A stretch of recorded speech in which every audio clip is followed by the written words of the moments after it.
السؤال الخامس عشر، کہا جی 15 سوال یہ ہے، کیا تم رسول اکرم صلی اللہ علیہ وسلم سے افضل کسی کو سمجھتے ہو؟ جواب، کہا جی افضل کیا سمجھنا ہے، ہم تو حضور کے برابر سمجھنا بھی کفر سمجھتے، ہم تو حضور کے درجات کے قریب بھی کسی کو بھی نہیں سمجھتے، یہ کسی نے آپ کو جھوٹ بولا ہے ہم افضل نہیں سمجھتے۔ آگے دیکھیں 16واں سوال، یہ بڑا اہم ہے، اس کو عربی عبارت کے ساتھ دیکھیں۔ اتجوزون وجود النبی بعد النبی علیہ الصلوۃ والسلام وخاتم النبیین وقد تواتر معنی قول السلام لا نبی بعدی وامثال والی انعقد الاجماع وکیف رایکم فمن جب فی من جود وقوع ذلك ما وجود هذه النصوص وهل قال احد منکم او من اکابرکم ذلك۔ بریلویت نے اعتراض کیا، احمد رضا خان نے تحذیر الناس کو پیش کیا، کہا جی مولانا محمد قاسم نانوتوی رحمۃ اللہ علیہ ختم نبوت زمانی کے منکر ہیں، وہ کہتے ہیں حضور کے بعد بھی کوئی نبی آ سکتا ہے، وہ منکر ہیں۔ وہ عبارت کون سی پیش کرتے ہیں، عبارت سن لیں، میں جواب تھوڑی دیر بعد دوں گا۔ مولانا قاسم نانوتوی رحمۃ اللہ علیہ تحذیر الناس میں فرماتے ہیں کہ رسول اکرم صلی اللہ علیہ وسلم خاتم النبیین ہیں، اور آپ کے بعد توجہ رکھنا حضور خاتم النبیین ہیں، اگر آپ کے بعد کوئی نبی آ بھی جائے تو ختم نبوت میں کوئی فرق نہیں پڑتا، اور یہ لکھا ہے تحذیر الناس میں لکھا ہے۔ انہوں نے کہا دیکھو مولانا قاسم فرماتے ہیں حضور خاتم النبیین ہیں، آپ کے بعد کوئی نبی آ بھی جائے تو ختم نبوت میں فرق نہیں پڑتا۔ اس کا معنی کیا ہوا، یہ قضیہ فرضیہ ہے جس پر لو داخل ہے، اور لو کا استعمال یہ آتا ہے انتفاع ثانی کے لیے بوجہ انتفاع اول کے۔ آپ دیکھیں اعتراض کتنا مضبوط ہے، لو کان فیہما آلہۃ الا اللہ لفسدتا، فساد نہیں، کیوں، تعدد آلیہ نہیں، تو انتفاع ثانی ہے بوجہ انتفاع اول کے۔ حضور خاتم النبیین ہیں، اگر آپ کے بعد کوئی نبی آ جائے یہ اول ہے، ختم نبوت فرق نہیں پڑتا یہ ثانی ہے، لیکن آپ کے بعد کوئی نبی نہیں آئے گا تو ثانی کی نفی کیا ہوگی، آپ طلب آؤ کیا ہوئی، فرق پڑے گا۔ آپ کے بعد کوئی نبی آ بھی جائے تو ختم نبوت میں فرق نہیں پڑے گا، لیکن نبی نہیں آئے گا تو پھر فرق پڑے گا۔ مولانا قاسم ثابت کرنا چاہتے ہیں کہ نبی آنا ضروری ہے، مرزا نے کہا میں آ گیا ہوں، دروازہ انہوں نے کھولا نکلا اسے مرزا ہے، تو یہ تو دیوبندیوں کا جرم ہے۔ اب دیکھو سوال بظاہر کتنا مضبوط ہے، میں آگے اس کو چلا لوں، یہ جواب اسی کے ساتھ میں ملا دیتا ہوں، بات در آگے پھر چلاتے ہیں، اس جملے کا مطلب کیا ہے میں بعد میں سمجھاتا ہوں۔ یہ لو والا جواب سن لیں۔ ہم نے کہا تمہیں نحو کا تیسرا حصہ آتا ہے، ہمیں نحو کے تینوں حصے آتے ہیں۔ شرح جامی میں ہے وَلَهَا استعمال ثالث، لو کا ایک استعمال اور بھی ہے تیسرا، وہ کیا ہے، لو آتا ہے تاکید ثانی کے لیے بوجہ انتفاع اول کی۔ یہ الفاظ جامی کے نہیں، الفاظ میرے ہیں، وہاں عبارت اور ہے، میں بات سمجھا رہا ہوں۔ لو آتا ہے تاکید ثانی کے لیے بوجہ انتفاع اول کے۔ میں ان سے کہتا ہوں اگر آپ مجھے گالی بھی دیں گے میں تب بھی دعا دوں گا، اور اگر گالی نہیں دیں گے تو پھر ضرور دعا دوں گا۔ یہ لو ہے، لو اہنتنی اکرمتک، اگر تو میری تذلیل کرے گا میں تب بھی تیری عزت کروں گا، اور اگر میری تذلیل نہیں کرے گا تو بڑھ کے۔ یہ ہے لو کا استعمال۔ مولانا فرماتے ہیں حضور خاتم النبیین ہیں، اگر آپ کے بعد کوئی نبی آ بھی جائے ختم نبوت میں تب بھی فرق نہیں پڑے گا، اور اگر نہ آئے تو پھر یقیناً نہیں پڑے گا۔ تو یہاں نفی ہو رہی ہے، اس بات نہیں ہو رہا۔ یہ لو کا تمہیں ایک استعمال آتا ہے، مولانا نوتوی کو 3 استعمال آتے ہیں۔ گزارش سمجھ آ گئی؟ سوال کا جواب تو حل ہو گیا نا۔ اب میں جو ان نے بات کی اس پہ چلتا ہوں، ان نے لکھا، حضرت فرماتے ہیں کہ مولانا قاسم نانوتوی رحمۃ جو بات لکھی ہے وہ سمجھیں، ہم حضور پاک کو خاتم النبیین مانتے ہیں، اور آپ کے بعد کسی زمانے کسی مکان میں نئے نبی آنے کے قائل، اگر کوئی نیا نبی آنے کا قائل ہو ہم اس کو کافر سمجھتے ہیں۔ عیسیٰ علیہ السلام آئیں گے وہ نئے نبی ہوں گے یا پرانے؟ اس لیے میں نیا نبی کہہ رہا ہوں، کبھی میں کہتا ہوں نبی پیدا نہیں ہوگا، کبھی میں کہتا ہوں نیا نبی نہیں آئے گا. یہ نیا اور پیدائش کا مقصد ان سوالوں کے جوابات کو ختم کرنا ہے. مولانا قاسم نانوتوی فرماتے ہیں یہ بات بڑی اہم ہے. ما کان محمد ابا احد من رجالکم ولکن رسول اللہ وخاتم النبیین. اس آیت میں اللہ نے اپنے پیغمبر کی مدح فرمائی ہے اور مقام مدح پہ فرمایا خاتم النبیین. اب اگر آپ خاتم النبیین کا معنی کرتے ہو کہ آپ آخری نبی ہیں تو یہ آپ کی مدح نہیں ہے. کیوں؟ تقدم اور تأخر میں بالذات کوئی وجہ فضیلت نہیں ہوتی کہ بعد والا افضل ہے یا پہلے والا افضل ہے. پہلے یا بعد میں آنا اس میں کوئی وجہ فضیلت نہیں. کوئی اور وجہ ہو تو پھر افضل بنے. حضرت صدیق اکبر پہلے خلیفہ ہیں، علی المرتضی آخری خلیفہ ہیں، تو خاتم الخلفاء افضل ہیں یا اول خلفاء افضل ہیں؟ اول. نماز پڑھیں تو ایک صف اول ہے ایک صف آخر ہے. صف اول افضل ہے، صف آخر افضل ہے. تو خاتم النبیین حضور کی فضیلت کیسے بن گئی؟ اب مولانا قاسم نانوتوی فرماتے ہیں کہ خاتمیت ایک جنس ہے.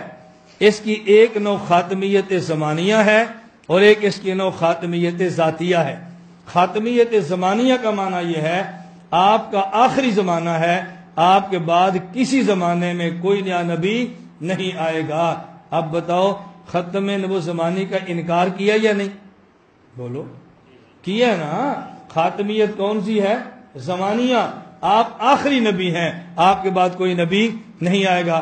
اور خاتمیت کی ایک نوع ہے خاتمیت ذاتیہ. دنیا میں یہ چیزیں ہوتی ہیں ایک ذاتی ہوتی ہے ایک عرضی ہوتی ہے.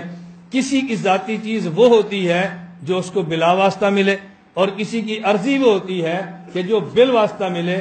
سورج روشن ہوتا ہے تو زمین روشن ہوتی ہے، تو سورج کی روشنی بلا واسطہ ہے اور زمین کی روشنی بواسطہ سورج ہے. ہم کہیں گے سورج کی روشنی ذاتی ہے اور زمین کی روشنی عرضی ہے.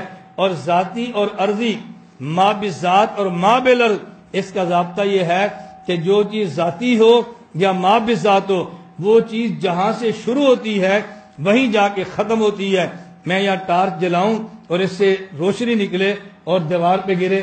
اب جب میں ٹارچ بند کروں گا تو روشنی واپس ٹارچ کے اندر بند ہو جائے گی.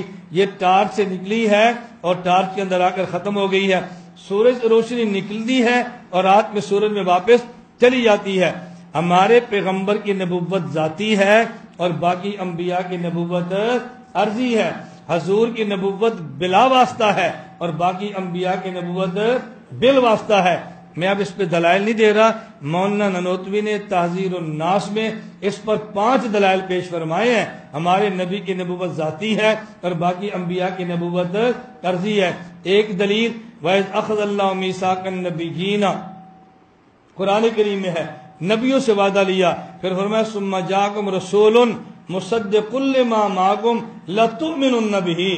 تم نے اس کا کلمہ پڑھا ہے، تم نے کلمہ پڑھنا ہے تو جو کلمہ پڑھے اس کا کلمہ بالعرض ہوتا ہے اور جس کا پڑھے اس کا کلمہ بالذات ہوتا ہے.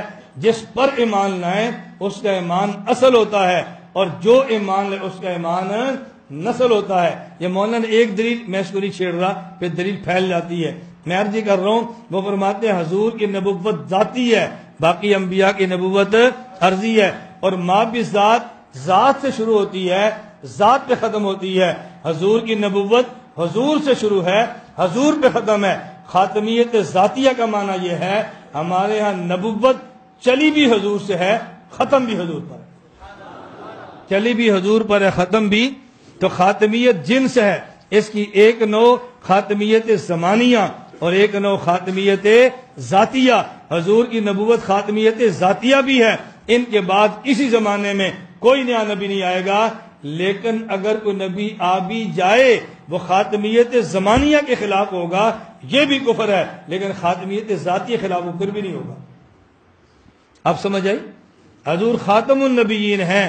اگر آپ کے بعد کسی زمانے میں کوئی نبی آ بھی جائے تو ختم نبوت فرق نہیں پڑتا. ختم نبوت سے مراد کیا ہے؟ ذاتی. یعنی آپ کی ذاتی نبوت پر فرق پھر بھی نہیں پڑے گا.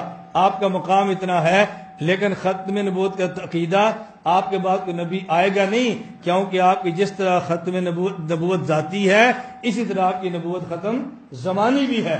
آئے گا کوئی نہیں، یہ کفر ہے، لیکن آ بھی جائے ختم نبوت خاتمیت زمانیہ کے خلاف ہوگا، لیکن خاتمیت ذاتیہ کے خلاف نہیں ہوگا۔ تو حضرت اس بات فرما رہے ہیں، انکار فرما رہے ہیں؟ اس بات فرما رہے ہیں۔ دیکھو یہی پوری عبارت ہے، میں پڑھتا جاؤں گا، آپ کو ترجمہ خود اندازہ ہو جائے گا۔ ان الخاتمیت جنس تحت نوعان احدهما خاتمیت زمانیہ وان یکون زمان نبوتی صلی اللہ علیہ وسلم متأخرا من زمان نبوت جمیع الانبیاء فیکون خاتما لنبوت بالزمان، والثانی خاتمیت ذاتیہ وان یکون نفس نبوتی صلی اللہ علیہ وسلم ختمت بها وانتت علیہا نبوت جمیع الانبیاء فکما انه صلی اللہ علیہ وسلم خاتم النبیین بالزمان كذلك صلی اللہ علیہ وسلم خاتم النبیین بالذات، فإن كل ما بالأرض يختم على ما بالذات وينتهي إليه ولا تتعداه، ولما كان نبوته صلى الله عليه وسلم بالذات ونبوة سائر الأنبياء بالأرض لأن نبوتهم عليهم السلام بواسطة النبوة صلى الله عليه وسلم وهو الفرد الأكمل الأوحد الأبجد قطب دائرة النبوة والرسالة وواسطة عقدها وخاتم النبيين ذاتا وزمانا۔ کہتے ہیں آدم سے لے کر عیسیٰ یہ دائرہ نبوت ہے، اور ہمارے حضور کتب دائرہ نبوت، یہ مرکز دائرہ نبوت ہے۔ اس کہتے ہیں نا حضور نبی اول بھی ہیں، نبی کیا مطلب؟ آپ اول ہیں وجود میں اور آخر ہیں ظہور میں۔ یہ دیکھو یہ گول خط کا نام دائرہ ہوتا ہے، جہاں پرکار رکھتے ہیں وہ مرکز ہوتا ہے، ایک مرکز ایک گول خط جو دائرہ ہے، یہ مرکز نقطہ بن جاتا ہے، نظر نہیں آتا، یہ دائرہ بنتا بعد میں ہے، نظر پہلے آتا ہے۔ دائرہ بن گیا، پرکار اٹھاؤ، مرکز نظر آئے گا۔ فرمایا ہمارے حضور مرکز دائرہ نبوت ہے، آدم سے لے کر عیسیٰ یہ دائرہ نبوت ہے۔ تو مرکز نبوت وجود میں اول ہے، ظہور میں آخر ہے۔ تو حضور کی نبوت ذاتی بھی ہے، یہ مرکز ہے، اور آپ کی آخری بھی ہے، آپ کے بعد کوئی نبی آ ہی نہیں سکتا۔ انکار کیا یا قائل ہوئے؟ بولو۔ ہمارے حضور کی نبوت ذاتی ہے، بقیہ کی عرضی ہے۔ میں صرف اور جسے کہتے ہیں نا تفنن طبع کے لیے بات کہتا ہوں۔ آپ نے سنا ہے حضرت یوسف علیہ السلام پر زلیخا فریفتہ ہو گئی اور عورتوں نے تانا دیا، غلام پہ عاشق ہو گئی۔ کہا تم نے غلام دیکھا؟ کہا نہیں دیکھا۔ کہا ذرا دیکھو پھر دیکھنا۔ دسترخوان سجا، چھریاں آ گئیں، پھل آ گئے، اخرج بائے تشریف لائے۔ یوسف علیہ السلام آئے، فلما رأینہ، جب ان تانا دینے والوں نے دیکھا نا تو پھر کیا کیا؟ قطعن ایدیہم، مہذا بشرا کو چھوڑ دے۔ ادھر دیکھے آپ، مہذا بشرا کو چھوڑ دے۔ اس پر پھر مجھے مستقل تقریر کرنی پڑتی ہے، سوال ذہن میں رکھ لے، چلے جواب پھر سے۔ انہوں نے جملہ کیا کہا؟ مہذا بشرا، یہ بشر نہیں ہے۔ یوسف علیہ السلام بشر تھے یا نہیں؟ اور وہ کیا کہہ رہی ہیں؟ اللہ نے تبدیل کی ہے، تو پھر بات ٹھیک ہوئی نا۔ اس لیے اہل بدعت کہتے ہیں ہمارا عقیدہ قرآن سے ثابت ہے کہ حضور بشر نہیں تھے۔ انہوں نے کہا بشر نہیں، قرآن تبدیل نہیں کرتا، جب تبدیل نہ کرے وہ عقیدہ بن جاتا ہے۔ اب آپ سے جواب اس کا نہیں بننا، میں مذاق نہیں کرتا، بہت دیر لگنی ہے آپ کو، اور ہمارے لیے جواب یہ 6 نمبروں کی طرح ہے، کوئی مسئلہ ہی نہیں ہے۔ میں اس قول کو نہیں چھیڑ رہا، میں فعل پہ بات کرتا ہوں۔ وَقَطَّعْنَ أَيْدِيَهُنَّ، انگلیاں کاٹی۔ امی عائشہ کیا فرماتی ہیں؟ لَبَّامِ زُلَيْخَةَ لَوْ رَأَيْنَ جَبِينَهُ لَأَصَرْنَ بِالْقَطْعِ قُلُوبَهُنَّ عَلَى الْيَدِ۔ زلیخا کو تانے دینے والیوں نے یوسف کو دیکھا، انگلیاں کاٹی، میرے محمد کو دیکھتی دل کاٹ لیتے۔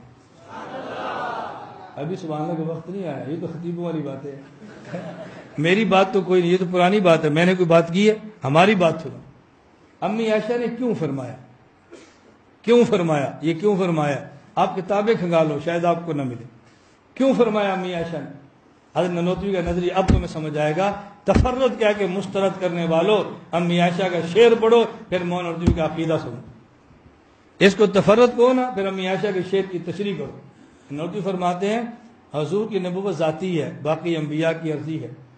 نبوت اصاف نبوت ذاتی ہے، ان کی نبوت اصاف نبوت یہ عرضی ہے۔ ایک وصف یہ حسن ہے۔ نبی جس قوم کا نبی ہوتا ہے اس قوم میں نبی سے بڑا عالم بھی کوئی نہیں ہوتا، اس قوم میں نبی سے زیادہ حسین بھی کوئی نہیں ہوتا۔ یہ بات تو طے شدہ ہے نا۔ حسن یہ وصف ہے، حضور کا ذاتی ہے، حضرت یوسف کا عرضی ہے۔